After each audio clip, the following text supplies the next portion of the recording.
J'espère que vous allez bien, j'espère que vous vous portez bien.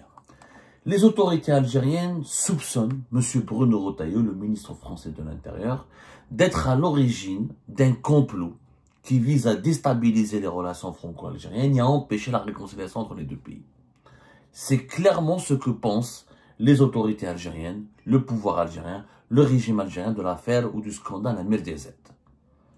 Ça a été même dit, mais pas clairement, dans le communiqué hier du ministère des Affaires étrangères. Reprenons ce qui a été dit hier soir par la diplomatie algérienne. Il a été dit ceci. Ce tournant judiciaire inédit dans les annales des relations algéro-françaises n'est pas le fruit du hasard et son occurrence intervient dans un contexte bien déterminé à des fins de torpillage du processus de relance des relations bilatérales convenues entre les deux chefs d'État lors de leur récent entretien téléphonique. Ce tournant malheureux et malvenu prouve que certaines parties françaises ne sont pas animées de la même volonté de revitalisation des relations bilatérales et que l'engagement des uns et des autres n'est pas à la confluence de la bonne foi et de la sincérité nécessaire à la réunion des conditions d'une reprise sereine du cours normal des relations bilatérales. Ce communiqué est très clair. Il y a des parties françaises qui veulent saboter la réconciliation entre les deux pays. Qui sont-elles, ces parties françaises? Elles ne sont pas nommées, elles ne sont pas citées nommément par la diplomatie algérienne. Mais un peu avant, dans le même texte du ministère des Affaires étrangères, l'Algérie, sur le fond, retient surtout la fragilité, l'inconsistance de l'argumentaire vermoulu et farfelu invoqué par les services de sécurité du ministère de l'Intérieur français durant les auditions, laquelle appuie cette cabale judiciaire inadmissible sur le seul fait que le téléphone mobile de l'agent consulaire inculpé aurait borné autour de l'adresse du domicile de l'énergumène Amir Dezet. Il n'y a que ce passage où la diplomatie algérienne parle des services de sécurité du ministère de l'Intérieur.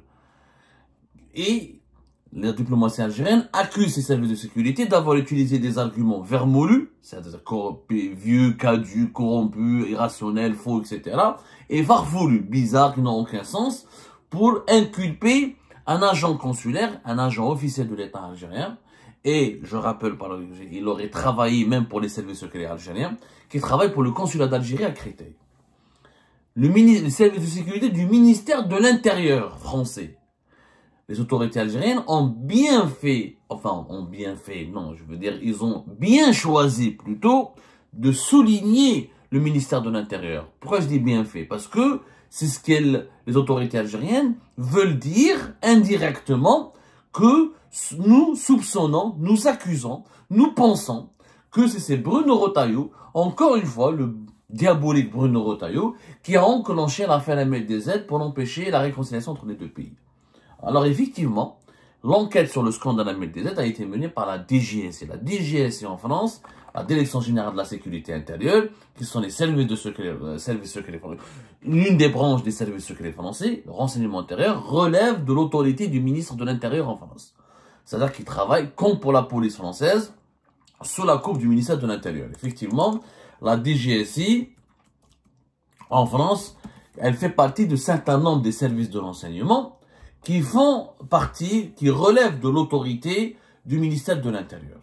Parmi lesquels, la police judiciaire française, la gendarmerie française, le ministère de l'Intérieur en France. C'est un ministère extrêmement puissant. Et contrairement à l'Algérie où les services secrets relèvent à la fois de l'autorité de la présidence de la République et de l'état-major de l'armée, les services de l'enseignement intérieur relèvent du ministère de l'Intérieur, alors que la DGSE, la Direction Générale de la Sécurité Extérieure, les services de l'enseignement extérieur, relèvent du ministère des Armées, l'équivalent du ministère de la Défense nationale.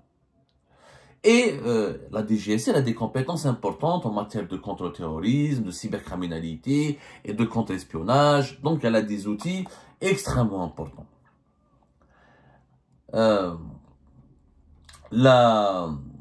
Bruno Retailleau serait donc à l'origine de ce complot. Voilà ce que nous disent les autorités algériennes. Mais qu'est-ce qu'il a dit justement Bruno Retailleau sur l'affaire Ahmed Dezed? Il ne s'est pas exprimé longuement, puisqu'il a été en déplacement hier samedi lors d'une visite de travail dans une région en France qui s'appelle le Tarn, et il s'est contenté juste d'affirmer que peut-être il s'agirait d'une ingérence étrangère impliquant l'Algérie, il a dit le mot peut-être, et qu'il préfère laisser la justice démêler le fil de cette affaire et nous fournir des réponses. Voilà ce qu'il a dit. Vous pouvez retrouver sa déclaration, il n'a pas rajouté un mot. Il a dit peut-être il s'agit d'une ingérence étrangère. Ça a été rapporté par toute la presse française. C'est une déclaration, c'est-à-dire elle est sur les médias. Qu'est-ce que secret ou... Si Bruno Retailleau avait élevé la voix et il avait dit peut-être, comment dirais-je, s'il avait accusé ouvertement ou s'il s'était exprimé de façon véhémente et virulente directement contre l'Algérie, on peut le comprendre. On peut le comprendre. Mais c'est pas le cas. Bruno Retailleau, il a fait une petite déclaration dans un déplacement. C'était même pas le sujet de son déplacement, c'était pas l'Algérie. C'est la première fois d'ailleurs qu'il s'exprime de façon aussi laconique et de façon aussi brève. Peut-être un acte d'ingérence étrangère. Peut-être un acte d'ingérence étrangère. Et je laisse la justice déterminer les tenants et les aboutissants de cette affaire. Ni plus ni moins. Maintenant, pourquoi les autorités algériennes s'acharnent contre Bruno Retailleau? Parce que les autorités algériennes sont convaincues que Bruno Retailleau est un algérophobe, est un homme qui est un allié du lobby marocain et israélien en Algérie, en France, hostile aux intérêts de l'Algérie, et que Bruno Retailleau, ça ne l'arrange pas cette réconciliation avec l'Algérie, puisque d'ici le 17 mai, il y a une élection importante au sein du Parti des Républicains, le deuxième parti le plus important de la droite française après le Rassemblement National, qui est l'extrême droite, et que Bruno Retailleau est en course pour obtenir sa présidence de ce parti, et il a besoin du conflit avec l'Algérie. Il aurait eu, selon... Je ne dis pas que les autorités algériennes ont raison, je vous explique le raisonnement des autorités algériennes. Les autorités algériennes sont convaincues que Bruno Retailleau, ça ne l'arrange pas qu'il y ait un apaisement entre les deux pays avant le 17 mai. Que pour monter dans les sondages, pour mobiliser l'électorat de droite, qui est profondément anti-algérien, selon les autorités algériennes, qui est profondément pro-marocain, pro-israélien, et qui est contre l'Algérie, parce que la communauté algérienne, c'est la première communauté d'immigrés en France, et c'est la communauté qui susciterait ou qui serait le plus impliquée dans des actes de délinquance, ou des actes d'insécurité, en tout cas la communauté la plus ciblée, la plus stigmatisée, lorsque les médias français, lorsque les politiques français parlent de problèmes d'intégration, de communautarisme, de religiosité, de conservatisme, de fanatisme religieux, de terrorisme islamiste. Donc, Bruno Retailleau, cette crise algéro-française lui serait totalement profitable selon le régime algérien. Donc Bruno Retailleau n'aurait jamais été d'accord avec Emmanuel Macron et que cette affaire Ahmed Dezed, grâce à ses services, la DGSI, lui aurait fourni une magnifique opportunité, lui aurait offert un magnifique cadeau. C'est lui qui serait à la manette. D'habitude, Bruno Retailleau, il agit directement, ouvertement, il attaque l'Algérie sur les plateaux, il va dans les radios, il va sur les plateaux de télévision, il veut pas se taire, il menace directement les autorités algériennes, il manifeste sa colère, il fait des sorties de terrain où il parle ouvertement de l'Algérie. Mais depuis la fin du mois de mars 2025, Bruno Retailleau a commencé à disparaître petit à petit des radars et à se calmer, laissant la place à Emmanuel Macron et un processus de réconciliation. Donc, selon les autorités algériennes, comme Bruno Retailleau n'aurait pas accepté d'être rappelé à l'ordre, il n'aurait pas accepté qu'Emmanuel Macron reprend le contrôle absolu du dossier algérien, et que cette perspective de réconciliation menacerait directement ses intérêts, puisque lui, les élections, il y a encore le mois d'avril et il reste encore un mois, que si l'Algérie, les tensions avec l'Algérie disparaissent des centres des unes de l'actualité française, il pourrait être rapidement mis en difficulté par son concurrent direct, Laurent Wauquiez, qui est un poids lourd de la droite française. Les autorités algériennes sont convaincues que c'est cela la vérité de l'affaire Ahmed Dezed.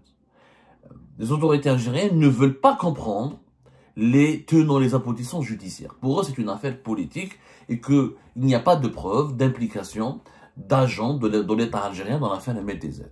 Quand on leur pose des questions sur les faits précis de l'affaire MLDZ, et les sources qui sont proches des autorités algériennes, elles répondent ou par le déni, ou par la fuite en avant, ou par dire non, c'est pas vrai, c'est le démenti le plus catégorique, il n'y a jamais eu d'affaire, MLDZ c'était un règlement de compte entre voyous ici en France. L'État algérien n'est pas impliqué, l'État algérien ne pourra jamais faire ça, et Abdelmadjid Tebboune, le président algérien, n'est pas un meurtrier, n'est pas un assassin, il n'aurait jamais cautionné une telle opération, il n'aurait jamais demandé à tuer MLDZ.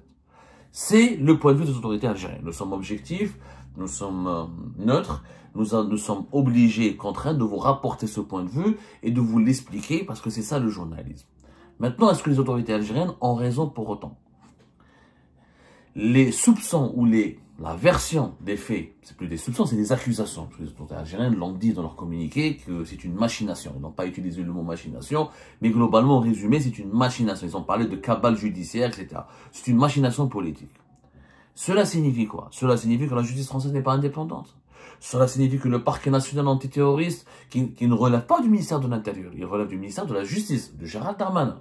Or, l'Algérie a accepté de recevoir prochainement Gérald Darmanin.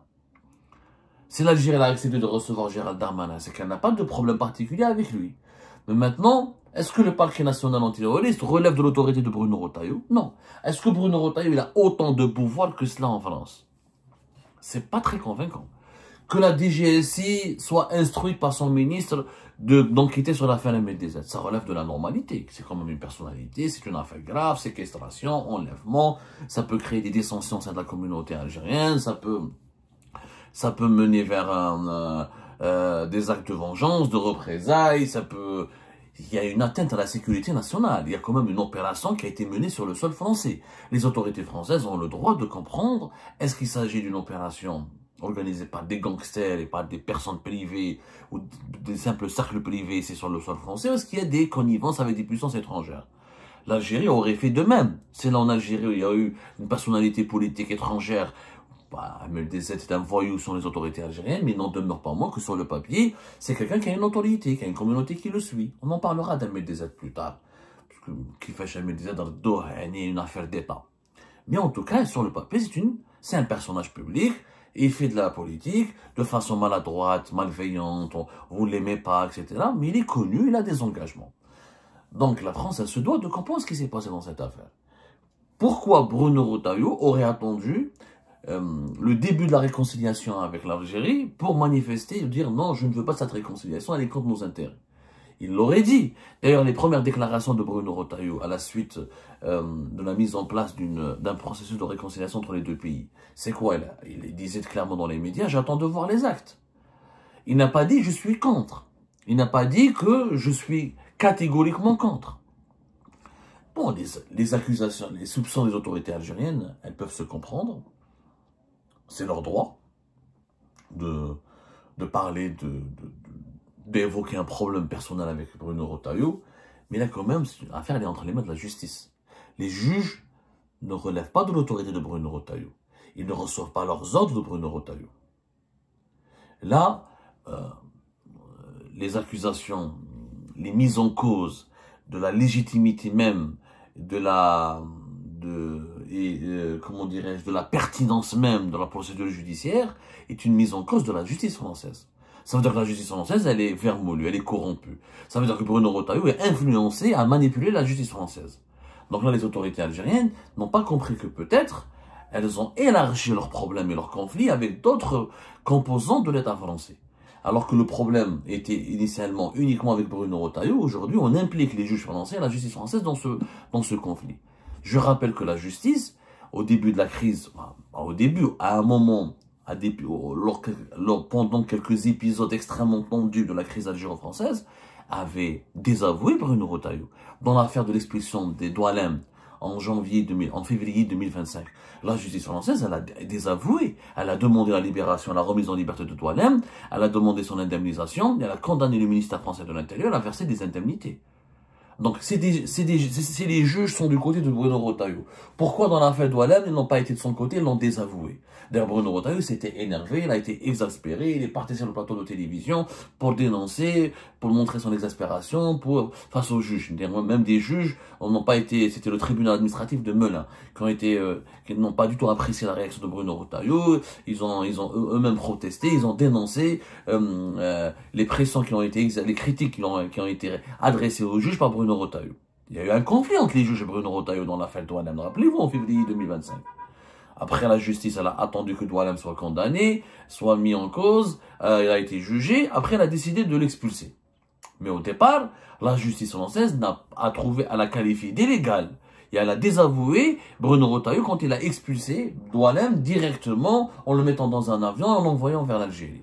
Donc, hier, la justice française, et à l'époque, l'Algérie, elle s'était réjouie de la décision de la justice française. Elle avait salué cette décision. Et elle avait même estimé dans des communiqués officiels que la justice française allait du côté que le droit français, comme le droit européen, et du côté de l'Algérie dans ce bras de fer avec Bruno Retailleau, le ministère français de l'Intérieur, concernant l'expulsion des migrants algériens au profil dangereux. Donc hier, la justice française était crédible et sérieuse, et du côté de l'Algérie. Et aujourd'hui, dans l'affaire Ahmed DZ, la justice, elle est corrompue, vermoulue, et farfelue, et manipulée par Bruno Retailleau. C'est un peu contradictoire. Ça n'a pas de sens.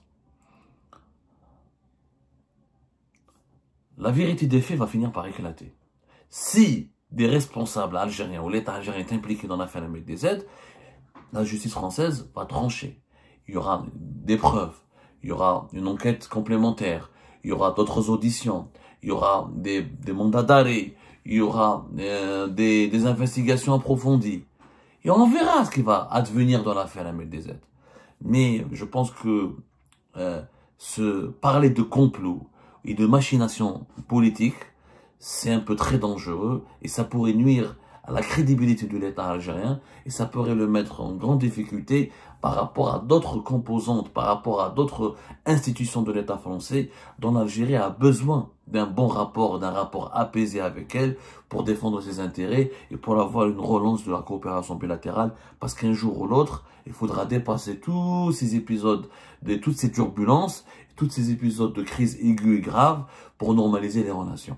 Mais si on se fait trop d'ennemis en France, au sein de l'État français, avec qui on pourrait dialoguer plus tard pour normaliser ces relations? Je ne sais pas. Je me pose la question.